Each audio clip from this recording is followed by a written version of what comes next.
Vasu, Vasu, hello, ഇവിടെ ആരും ഇല്ലേ? അല്ല, ഔസേപ്പ് സാറോ? ഇരുന്നാട്ടെ. സൂക്ഷിക്കണം, കാലല്പം ഇളകുന്നതാ. അല്പം കാലം നിളകി പോകാമെന്ന് കരുതിയാ ഇങ്ങോട്ട് പോന്നത്. അയ്യോ, അതിനെന്താ? ഈ ഗോമതിയെ, ഗോമതി, കള്ളിന് എന്താ കൊണ്ടടി നാക്കത്തും തൊട്ട് വെക്കാന്? വലിയ പട്ടണത്തിൽ നിന്ന് വരുന്നവര് ഇവിടെ ഉള്ളതൊക്കെ തിന്നുവാ. എന്ന് കരുതി തൊന്തര പിടിച്ച് നാക്ക് നീ സൂക്ഷിച്ചു വെച്ചോണം. ആര് പറയുന്നത് കരുതിയല്ലേ സാറിഞ്ഞോട്ട് വന്നിരിക്കുന്നത്? ഓ, പിന്നെ ഞാനിപ്പോ വിളിച്ചു പോവാൻ പോവാ. അല്ല പിന്നെ എന്നാലേ സാറ് കഴിച്ചോണ്ടിരുന്നട്ടെ. ഞാനേ നിരപ്പലക ഇടാതാ വന്നത്. ഞാൻ കട അടച്ചിട്ട് വരട്ടെ. വാസു, വാസു പോയാല് പെട്ടെന്ന് ആരെങ്കിലും വന്നാലോ? സാർ ഇങ്ങനെ പേടിച്ചാലോ? ഗോമതിയെ, ആ കട വന്ന് ചാരിയന് സാർ അകത്തുത്തി എന്നാട്ടെ.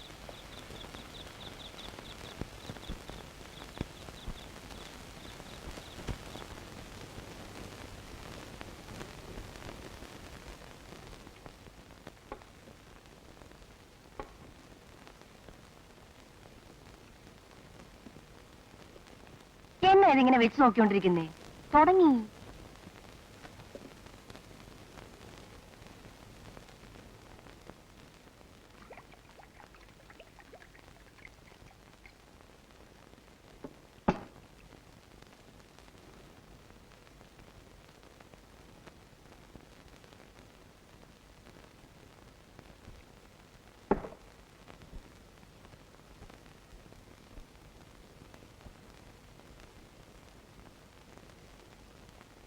എന്നാ ഞാൻ ഇറങ്ങട്ടെ, നേരെ ഒത്തിരിയായി. അയ്യോ, അത് പറ്റിയല്ല. അങ്ങേര് വന്നിട്ടേ പോകാവൂ. അല്ലെങ്കിൽ എന്നെ നിലത്ത് നിർത്തുകയില്ല. അത്രയ്ക്ക് ആത്മാർത്ഥമാ. അടുത്തു കഴിഞ്ഞാല് കണ്ണിനിരിപ്പുണ്ട്, ഞാൻ കൊണ്ടുവരാം. ഒന്ന് വെറുതെ ഇരിക്കൂ കാക്ക. ഇക്കാക്കയാണ് അവൻ ആവശ്യമില്ലാത്ത എല്ലാ സപ്പോർട്ട് കൊടുക്കുന്നത്. സന്ധ്യ കഴിഞ്ഞാൽ ആരും പുറത്തു പോയെന്ന് ഞാൻ പറഞ്ഞത് എനിക്ക് വട്ടായുണ്ടോന്നുമല്ല, ഓരോ കാരണങ്ങളുള്ളതുകൊണ്ടാ. സൂക്ഷിച്ച എല്ലാവർക്കും കൊള്ളാം. ഇതൊക്കെ കൊണ്ടാണ് ഞാൻ ആദ്യമേ പറഞ്ഞത് ജോസഫ് വരണ്ട വരണ്ട എന്ന്. അവൻ എങ്ങോട്ട് പോകുന്നാ പറഞ്ഞത്? അമ്പലമൊക്കെ കാണണമെന്ന് പറഞ്ഞ് ക്യാമറയും കൊണ്ടാ പോയിരിക്കുന്നത്. അവനിങ്ങോട്ട് വരട്ടെ, ഞാൻ തന്നെ ചോദിച്ചോളാം.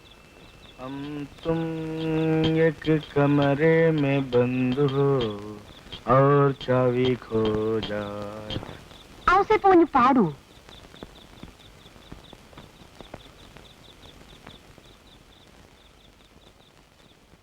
കൊള്ളാം.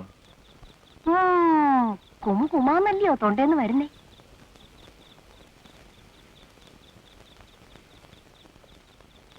ഔസേ പൂഞ്ഞെന്താ ഒരുമാതിരി വല്ലാതെ നോക്കുന്നേ? ഒരു നിറം മനസ്സിൽ വിചാരിച്ചു. ചോപ്പാണോ? അതെ. എങ്ങനെ മനസ്സിലായി? അതൊക്കെ എനിക്ക് പറയാൻ കഴിയും. ജ്യോതിഷമായിരിക്കും. സാമുദ്രിക ലക്ഷണം നോക്കി പറയാൻ പറ്റും. സാമുദ്രി എന്ന് വെച്ചാ ദേഹത്ത് വല്ല ചതവോ മറുകോ മറ്റോ ഉണ്ടെങ്കിൽ അത് നോക്കി പറയാൻ പറ്റും. അങ്ങനെ വല്ലതും ഉണ്ടോ? ഇവിടെങ്ങാണ്ടൊരു പാടുള്ള പോലെ തോന്നുന്നു. അതുള്ളവരെ പൊന്നരിഞ്ഞാണ് ഇടുമെന്നാ പറയുന്നേ. തൊട്ടു നോക്കിയാലേ പറയാൻ പറ്റൂ. അയ്യോ, അതൊന്നും വേണ്ട. ആരെങ്കിലും കാണും. കൊച്ചു കള്ളേ, അപ്പൊ അതാണ് കാര്യം. ആരെങ്കിലും കാണും. ആരും കണ്ടില്ലെങ്കിൽ നോ ഒബ്ജക്ഷൻ അല്ലേ? ഔസേപ്പൂഞ്ഞിന്റെ കയ്യിലിരിക്കുന്ന ഈ പെട്ടി എന്നതാ? പടം പിടിക്കുന്നോ? ഗോമതി ഒരു പടം എടുക്കട്ടെ, നന്നായിരിക്കും. പടം എടുത്തു, പക്ഷെ എടുത്ത കാര്യം ആരോടും പറയല്ലേ, അങ്ങേരോട് പോലും. പെരുങ്കള്ളി, നീ ബുദ്ധിപരമായി സംസാരിക്കുന്നു. എന്തായാലും വാസു അറിയരുത്, അത്രയല്ലേ ഉള്ളൂ. ഏറ്റിരിക്കുന്നു. പിന്നെന്താ നോക്കിയിരിക്കുന്നേ? എടുത്താട്ടെ. ഇനിയും താമസിച്ചാ പൊട്ടൊക്കെ വേർപ്പി പടരും. പക്ഷേ ഫിലിം ലോഡ് ചെയ്യാൻ ഒരു ഇരുട്ടുമുറി വേണം. അകത്തെ മുറി നല്ല ഇരുട്ടാ. ഇരുട്ടുമുറി എന്നാ ഞങ്ങളൊക്കെ വിളിക്കുന്നത്. വന്നാട്ടെ.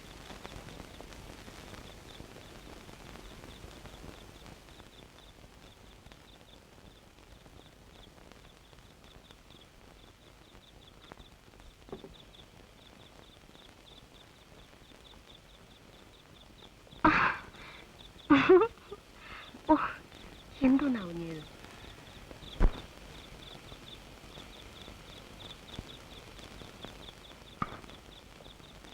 ഗോമതിയേ, ഗോമതി.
ഇതുവരെ?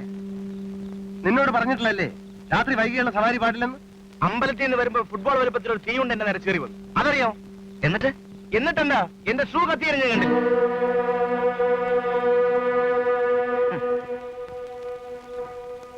Joseph, Joseph. സദൻ, ഇക്കക്ക ഞാൻ സംസാരിച്ചിരുന്നപ്പോ സ്വരം കടുത്തിരുന്നു. എന്താ ഇക്കക്ക? ഇനി പൊടിയനത് വിഷമുണ്ടായി കാണൂ. അതൊന്നുമില്ല. നീ പോയി ചോറുമ്പ്. എന്താ കറിയ കാര്യം? പറയാം. ഇക്കാക്ക വിഷമിക്കരുത്. ജോസഫ് മരണത്തിൽ നിന്ന് രക്ഷപ്പെട്ടു എന്ന് വിചാരിച്ചാൽ മതി. എന്നുവെച്ചാൽ? ജോസഫ് കണ്ട തീയുണ്ട ദുർമന്ത്രവാദത്തിന്റെ ആജ്ഞാനുവൃത്തിയാണ്. അഗ്നിമുഖൻ എന്നാണ് എന്റെ പേര്. നീ എന്താണ് കറിയ ഈ പറയുന്നത്? അതേ കാക്ക, ഈ വീട്ടിൽ താമസിക്കുന്നവരുടെ നേർക്കുള്ള ആദ്യത്തെ ആക്രമണമാണിത്. ജോസഫ് രക്ഷപ്പെടാൻ തന്നെ കാരണം അവൻ ധരിച്ചിരുന്ന മുതലത്തോല് കൊണ്ടുള്ള ഷൂസാണ്. അതെന്താ അങ്ങനെ? മുതലത്തോല് ഇതിന് ബദ്ധവിരോധമാണ്.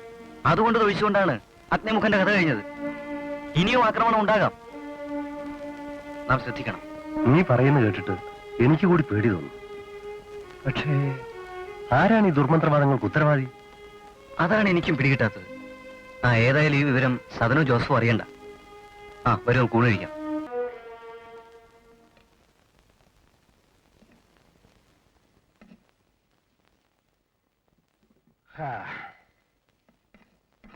പൊടിയും വന്നില്ലേ?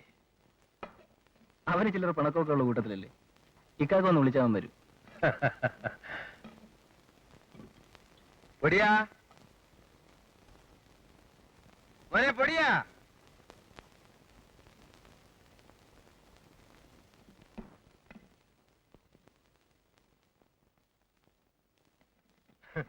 നീ എന്താടാ പൊടിയാ ചെറിയ പിള്ളേരെ പോലെ എന്തെങ്കിലും പറഞ്ഞാൽ കാര്യമായി എടുക്കാതെ പിണങ്ങുന്നത്? നീക്കറിയാ, നമ്മുടെ പൊടിയനൊന്ന് കുളിച്ച് മുടി ചെയ്യാതെ വന്നാൽ ഒരു പ്രത്യേക സൗന്ദര്യം തന്നെ അല്ലേ? പിന്നെ ഒന്ന് ചിരിക്കുക കൂടി ചെയ്താൽ പിന്നെ പറയാൻ വേണ്ട.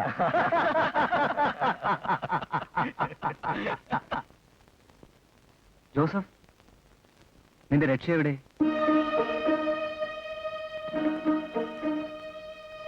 പോയി കുളിമുറിയിൽ നോക്ക്. ചിലപ്പോ കുളിക്കുന്നതിനിടയിൽ. ഇല്ല, കുളിക്കുമ്പോഴത് ഉണ്ടായിരുന്നതായി ഞാൻ ഓർമ്മിക്കുന്നില്ല. പിന്നെ അമ്പലത്തിന് വരുന്ന വഴി നീ വല്ലയിടത്തും കയറിയോ? ഇല്ല. നല്ലവണ്ണം ആലോചിച്ച് നോക്ക്.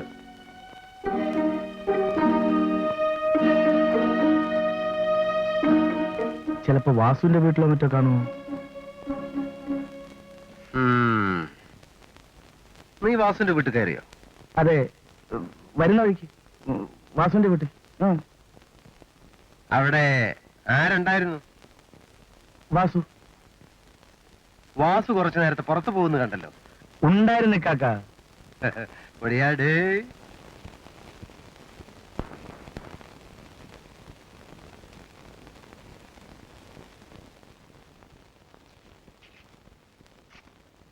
സദൻ,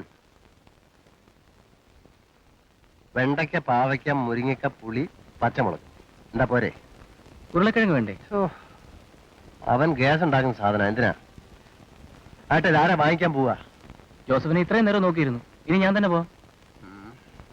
ഇവനെ കൊണ്ട് തോറ്റു. ഇവനിത് എവിടെ പോയി കിടക്കുക?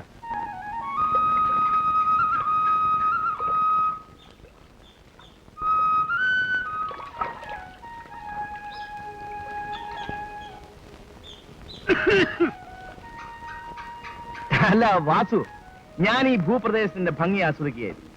എത്ര മനോഹരമായ കാഴ്ച അല്ലേ? അതെ അതെ, കാഴ്ച മനോഹരം തന്നെ.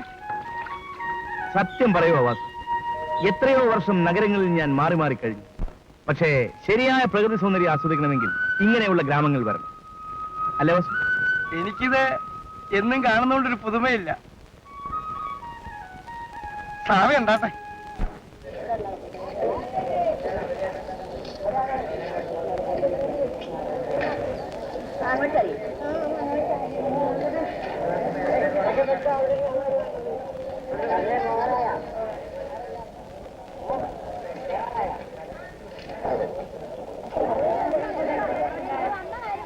സായിപ്പേ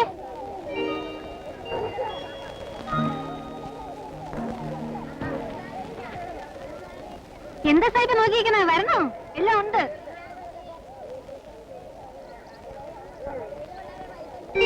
സായിപ്പിന് എന്താ വേണ്ട? വെണ്ടയ്ക്ക, കത്തിരിക്ക, മുരിങ്ങയ്ക്ക, ചേന, പച്ചമുളക്, പടാലങ്ങ. അയ്യോ ഒന്ന് നിർത്ത്. ഞാൻ ഹോട്ടലിൽ നടന്നില്ല ഇതെല്ലാം കൂടെ വാങ്ങിക്കൊണ്ട് പോവാൻ. വാങ്ങണ സായിപ്പേ, ഇല്ല ഇന്നത്തെ ചന്തയ്ക്ക് വന്നതാ. നാളേക്ക് വെച്ചാലും ചെയ്യില്ല. വേണമെങ്കിൽ ഇപ്പൊ വാങ്ങിച്ചു. 5 മിനിറ്റ് കഴിഞ്ഞാൽ ഒരക്ഷരം ഇവിടെ ബാക്കി കാണൂല. ഇന്ന് ഏതായാലും ഒന്നും വേണ്ട. ഒന്നും വേണ്ടേ സായിപ്പേ?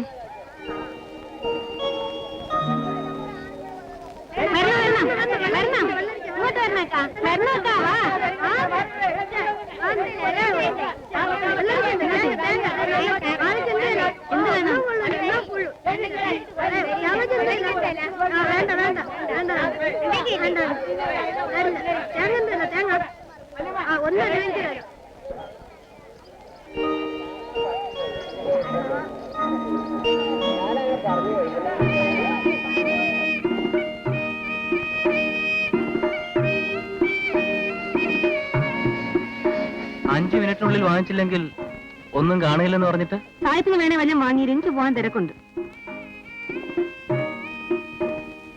എനിക്ക് വേണം. എന്താ വേണ്ടേ? ഇത് മുഴുവനും വേണം. മുഴുവനോ? അയ്യോ, തോനെ കാശാവും. എത്ര രൂപയാവും?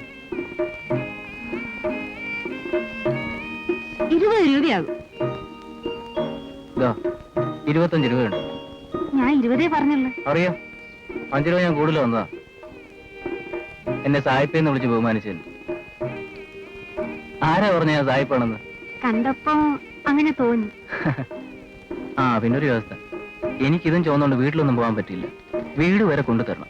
ഓ, ഇതൊന്ന് പൊക്കി വെച്ച് തന്നാ മതി.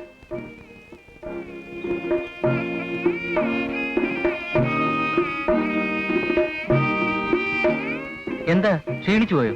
സായിപ്പ് എവിടാ താമസിക്കുന്നത്? ഒരിടത്ത്. ഇനി ഒത്തിരി ദൂരം ഉണ്ടോ? ആ എന്താ? ഒന്നുമില്ല, അറിയാൻ വേണ്ടി ചോദിച്ചതാ. 5:30 മണിക്ക് ചെന്നാലേ വായനശാലയിൽ നിന്ന് ബുക്ക് കിട്ടും. കച്ചവടം ചെയ്യുന്നതിനിടയിൽ എങ്ങനെയാ പുസ്തകം വായിക്കുക? സ്കൂളിൽ നിന്ന് വരുമ്പോഴേ ഞാൻ ചന്തയിൽ പോകും. രാത്രി എന്ന പുസ്തകം വായിക്കും. സ്കൂളിലാണോ പഠിക്കുന്നത് ഇത്രയായിട്ടും? എത്രയല്ല പഠിക്കുന്നത്? 9. 3-ാമത്തെ വർഷമാ. ആഹാ. അയ്യോ, മണി ഒത്തിരിയായി. വായനശാല അടച്ചാലോ? ശരി, ഇനി ഞാൻ കൊണ്ടുപോയിക്കോളാം. എന്താ തന്റെ പേര്? അത് മാത്രം ഞാൻ പറയത്തില്ല. പറഞ്ഞില്ലെങ്കിലേ ഞാൻ മദാമേന്ന് വിളിക്കും. ആ അതിരിക്കട്ടെ, എന്നും ചന്തേ വരൂ. ഉം. എന്നാ ഞാനും എന്തെങ്കിലും വാങ്ങാൻ വരാം.